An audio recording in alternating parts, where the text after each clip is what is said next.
Homoscurra by Jay Wilburn. Dale Hackett was terrible with names. It didn't help that he cared very little for any other human being except in the moments they impacted him directly. Fortunately, he was in a position of power within his agency and division. He could point and give orders, and others remembered name and details for him as they went away. Operational names escaped him too, and that was a concern for Dale because he cared very much for the operations he was over. They reflected on him. They were an extension of him even when he thought they were a stupid waste of money. If wasting money ever started bothering him, it was time to return to the private sector. Dale couldn't even pronounce the operation that had gone snafu most recently. He'd gone from plane to car to military transport toward a nondescript concrete built block of a building with most of its floors well below the surface. You couldn't even see the fences or guards from this center structure. He could tell by the name and by the fact that it was in italics that this was an operation named and run by scientists. Terms like evolutionary biology and genetic code were thrown in every few lines of the action report. As a rule, Dale had no problem with scientists. He believed in climate change, he got every vaccine they told him to, he followed every safety guideline they laid out, whether he understood them or not, and he was an early adopter of every new toy that came along. He did not, however, like spending time with them. He always wanted them to get to the point faster. They always whined about not enough money or time or respect, or that they were surprised every time the military paid for their laboratory time wanted to use their inventions for military shit. Surprised every fucking time, he mumbled. A soldier next to him on the seat in the lumbering vehicle snapped to and gave a "Sir?" Dale waved him off. He would never know this kid's name because he would never need to. Military shit always involved a small range of uses. They could kill people with it, they could break people's shit with it, or they could stop other people from doing either of those things to us or our shit. That was it. Every scientist taking cash from the military was serving those three purposes, no matter how much they diluted themselves to justify their work. Scientists also had trouble letting go. When something didn't work, you scrapped it. When it broke, you could fix it. Oh, I already found a typo. No, I don't need to fix that. Hold on. See, I should have just had faith. When it broke, you could fix or abandon it. Scientists never knew when to let go. And when the shit hit the fan like it did this week in this unpronounceable program of scientific gobbledygook, you either got it back under control in short order or you burned it all down, sometimes literally burned it down, considering the dangerous shit that Dale Hackett was put in charge of. Why? Because I know how to burn shit down. He waved the kid off before he could inquire of Dale again.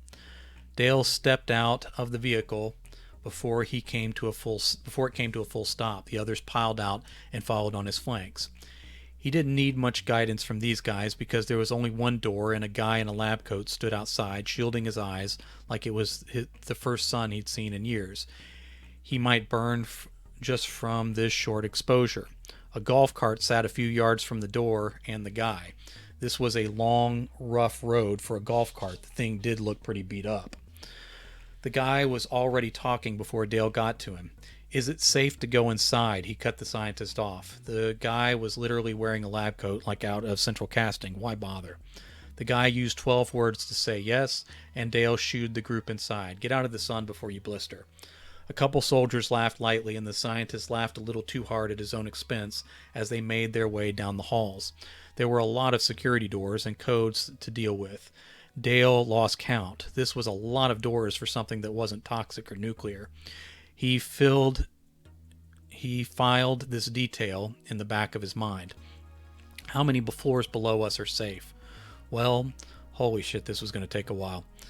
No, Dale held up a halting hand and then had to wave everyone into walking again past the last set of security doors. No, I don't need a book report for every question I ask. I need quick, direct answers, and I'll ask for more detail if I need it. How many floors are safe and uncompromised below us? I don't know. That took Dale back a little. Scientists who work for the government rarely admitted they didn't know something as often as it was true. When they did, it usually meant real trouble. How many floors below are compromised for sure? The guy took a couple more steps before answering. At least 3 of 14, probably more. It's not contained. They reached a room full of small black and white monitors that showed a scattering of empty hallways, labs, and offices. Only 2 screens were blank and black, which was a pretty good sign. Dale stepped closer to the monitors that specifically showed people, and he picked up on the fact that none of them were moving. A couple in lab coats were slumped. More than a few sat or lay in the midst of gray splatter or spreading pools. It wasn't the first time Dale had seen colorless gore from a room like this in a situation like this. "What got out?" he asked. A few people started talking at once. Dale snapped his fingers until they all shut up. He sighed and said, "Assume I don't have time for bullshit. Like, if you rode with me all the way here with nothing to say, then we're going to listen to the guy we came here to see. So you, in the lab coat, answer the question with as few words as possible." The scientist took a deep breath and said, "The clowns." There was a protracted silence. It was so heavy Dale had time to locate a clicking noise from one of the blank monitors. One soldier let out a tiny hiss of air. He was trying not to laugh. Dale wanted to punch him, but he interjected himself back into the conversation to avoid dealing with it. "Okay, buddy, this will be one of those times you'll need to give me a little bit more." "Sure, sorry, sir. That's what we call them. They have a scientific name." "Yeah, skip that. Just tell me what they are. What did we make down here that we lost control of?" "It's a prehistoric men, and female specimens, a subspecies of human that we reconstituted the DNA for and incubated into new living specimens." Lots of scientific words, but the guy kept it short. Dale checked his tone and spoke with calm respect in order to reward these sorts of concise answers. "Okay, how long ago were these things born? How long have we been studying them?" The scientist gave a date, but no year. "What year?" "This year, sir." He turned and stared at the man. "Newborn baby cavemen did this? How big are they?" "They range in size, sir. Some are quite small, others..." Dale waved to get the info out of the guy. "Some can stretch as high as 15 feet. They could probably go taller if they got out in the open." "They stretch?" "Yes, sir. They have elastic bones that we are only beginning to understand. Their teeth are harder and sharper, but still flexible." Dale wiped his face with one hand and moved his focus between the monitors. He spied no movement and saw nothing other than ordinary dead men. After another deep cleansing breath, he asked, "Are they full grown in this amount of time?" If I didn't know when they were made, I would assume they were adults. I'm not sure if they will grow more given more time." "I don't remember learning about Mr. Stretch cavemen in school." "No, sir. This is a new species, and we had no idea it was like this. The nature of its bones didn't leave much of a fossil record. We were lucky to discover them at all." The guy glanced at the monitors and shifted his weight from one foot to the other. "Well, maybe lucky is the wrong word, but you understand what I mean." "I do. Tell me." Dale stopped and approached one of the monitors on the middle left with his mouth still hanging open. He squinted. It was probably a glitch in the feed, but he read it as movement. It passed 2 other monitors, and he shifted his position to try and follow whatever it was. Even as he knew it was a poor choice to dismiss it, the truth was that it most likely was a shadow through the electronics. "Sir," the scientist sounded like the kid soldier who rode next to him on the way here. Dale sighed and tried to recapture his train of thought. He wouldn't look away from the bank of monitors. "Okay, tell me, are these strange abilities something they had in the past, or is it a mutation that occurred as we tried to recrow them in test tubes or whatever? Please don't correct my oversimplification of your process, just answer the question." "Yes, sir. It has to be characteristics of their species found in their DNA. Nothing we did could have created this abnormality in them. Everyone at the agency seemed real excited when this started, despite our warnings, but then it turned into this breach." "We can assign blame later. How do we stop them?" Dale asked.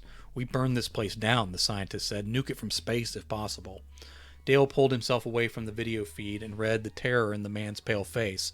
In all his years, with all the weird shit they put him in charge of, he never once had a scientist suggest they burn it down. Now Dale was deeply concerned. He didn't want to be in this building at all.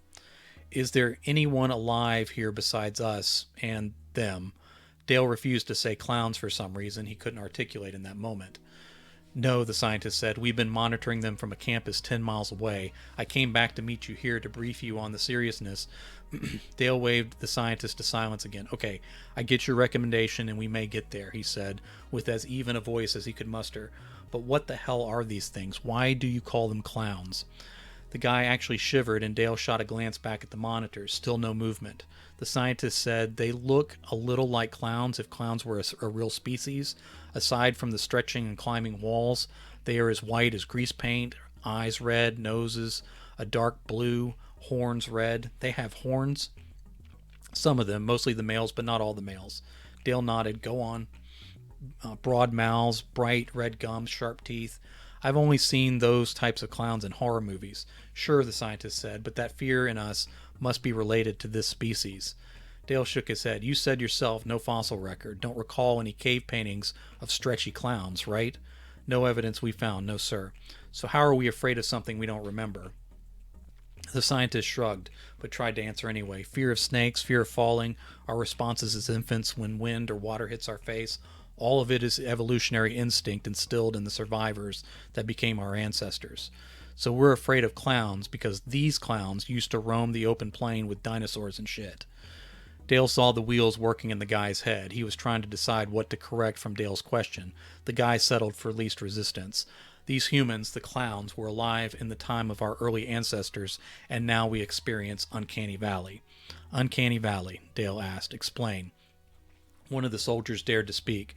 It's when something looks almost human but not quite right, like robots or mannequins or clowns. Then that scares us. Dale was about to shout, but the scientist pointed over his shoulder and said, That's right. 3 men in the room gasped.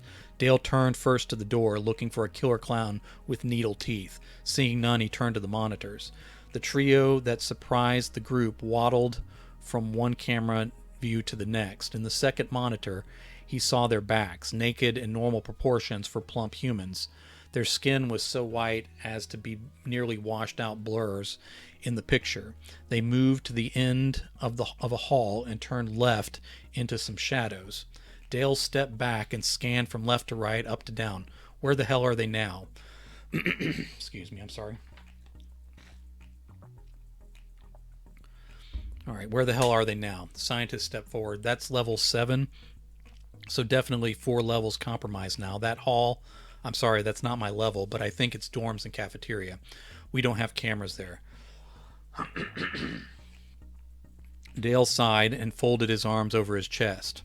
Are there any people there still? Not prehistoric clowns, but people, hiding maybe, I mean. We evacuated days ago. Anyone who didn't make it out is probably dead now.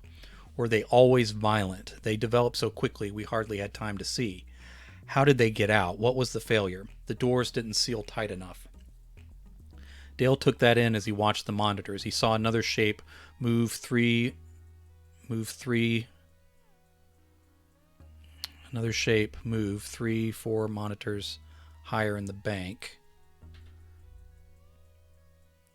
I don't know what I'm trying to say there. Let me try and fix it. All right, he saw another shape move through 4 monitors higher in the bank. It looked like blurs, but it also looked like a 10-foot tall, wobbling person. Where is that? The scientist sucked in air and said, lab's on 6, sir. Dale watched closely as he asked, What do you mean about the doors? The seals were faulty? No, not as they were designed, sir, just insufficient. He saw another short, fat figure crawl under tables and then hop out a door. He kept watching. All right, sorry, I'm finding typos, so I'm going to fix them. All right, he kept watching without asking the scientist to identify anymore. What do you mean? Did they rip the doors off? Are they that strong? They are strong, sir, but no, they squeezed through. Squeezed through sealed containment doors that weren't faulty? Yes, sir. Explain more now. He could see movement on at least 7 monitors. One of the figures appeared to be on all 4s, lapping up a pool of thick liquid that looked dark gray in the picture. This one had horns that twisted in 2 different nightmare directions. Dale turned to the scientist. How is that possible? It's not unprecedented in nature. Rats can squeeze through small openings too. Not a sealed containment door. No, sir, this is far more extreme. Dale turned to the monitors. He lifted his finger and it sort of floated as he looked for a target. What's the highest level they've reached? Closest to the surface, I mean. The last we saw before we evacuated. No, not before, now. Look at the fucking monitors. Tell me the highest level you see movement on. The scientist stepped forward and looked back and forth. Faster, Dale ordered. 4 now. No, there's one by the elevators on 3. 3 levels below us. Dale stepped forward and squinted where the scientist pointed. No, sir, 2 below us. We're on level 1, ground level. Dale watched as the creature turned its eyes on the camera as if looking back at them. It tilted its ghoulish head that looked more like some kind of goblin as opposed to any clown he had ever seen in a circus or a horror film. This one did not have horns. If Dale followed this insanity, that meant, wow, I need to fix a few things. That meant female or male without horns. The stark white of the body shined in the camera and hid many of the details of the naked creature. The figure walked slowly backward and folded itself through the invisible gap in the doors. As its hands came together and its flat face vanished, it almost looked like it waved with long white fingers that had to be more than a foot in length each. Does that shaft lead to the surface? Yes, sir. And they can climb walls, you said? Yes, sir. The young kid soldier said, Sir, the elevators are between us and the exterior doors. Maybe we should take this outside. Everyone move, hustle. Dale sounded almost calm, but he was just used to the idea that one of these fucking scientists was going to kill him. They ran from the room, and the scientist kept pace with them. His motivation to move added to Dale's fear. As they turned the corner, Dale watched the elevator doors. It took them forever to reach them and to pass them. As they did, Dale saw puckers of white flesh slipping through. The squeaking, rubbery sound was maddening. Around that squeaky noise was an open hiss of air that sounded like an open mouth, whispered, ha sound. It could have been from the vents, but Dale wasn't certain on that. Dale found it in himself to run harder, and the others kept pace. The scientist flubbed the access code twice, causing the pad to buzz red instead of opening the first set of doors leading out. Dale wasn't sure how many failed attempts led to a lockdown, but he spoke in his calmest voice. You can do it, buddy. Just breathe and put the code in like muscle memory. Don't think about it so much. The pad turned green and the doors opened as Dale was still talking. They all hustled through, and 3 of them slapped the button to close the doors behind them for what it was worth. As the doors slid together, Dale heard a hyena-like titter that was too much like laughter. Slapping flesh against hard floor must have been the thing running toward them. He swore he heard something jingling before the containment doors sealed for what protection they could provide against a thing like this. The scientists got the other doors open and closed in quick succession as they approached daylight. Would an airstrike get through this structure? Dale asked. Maybe a few bunker busters, the scientist said, a few mother-of-all bombs, but you have to follow it up with fire. Whatever hellish chemical you have that burns brightest, it has to be that. They can't get out. Whatever you can burn them with, you need to dump all of it. The last doors opened and everyone spilled out into the sun. As the doors slid closed slower than Dale liked, he said, Believe it or not, buddy, I have that on standby. The scientist cut toward the ratty golf cart, but Dale grabbed him by his white coat and pulled him along toward the hulking vehicle the rest of them had arrived in. That rubber stretching noise echoed out again the moment before the last doors closed. Why did you bother coming here first? The scientist asked as Dale still pulling him along. Procedure, Dale shrugged. Everyone to the vehicle. I'm calling in the airstrike now. The soldiers were already running. All he did was hit a button on his phone. They were halfway to the vehicle when the confirmation came back, and he hit the button again. They were rolling away as the doors closed with everyone inside, including their scientist buddy, when the final screen popped up and Dale put in his code and confirmed a third time. He was glad they had steps to keep him from pocket dialing an airstrike, but he really hoped they hurried this time. As they drove toward the fences, a white bubble of flesh... Wow, too many typos to ignore. A white bubble of flesh popped through the seam of the outermost doors and formed into a face shining in the sun that Dale was never going to forget. Why did you take us in there if you knew they could do that? Dale asked. The scientist said anything this dangerous the military always wants to keep unless someone important gets an up-close taste of how horrific it can be firsthand, and sometimes not even then. As the sound of jets roared overhead, Dale spoke to the driver first. You're going to want to speed up just a touch there, son. The soldier complied. Dale eyed the scientist and asked, "You were willing to put yourself in danger just so you could convince me it was too dangerous to keep?" All right. The scientist took a deep breath. "I'm afraid so, sir. You have my apologies. If I could have gotten a senator down here instead, I would have done that." Dale shook his head, but then held out his hand. "Tell me your name there, buddy."